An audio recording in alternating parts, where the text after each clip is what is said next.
Welcome back everybody. Super short video today for you super busy people out there. Tonight's dish will take about 10 minutes to cook and it doesn't require any prep beyond getting the correct ingredients. So, what will you need? Little garlic and oil for your pan never hurts. Onions, red, yellow, white, they all work equally well.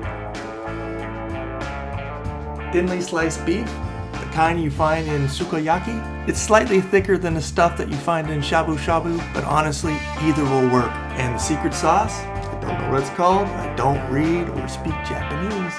In Korean, it's called ganjang, which is like Korean soy sauce, but it works perfectly well.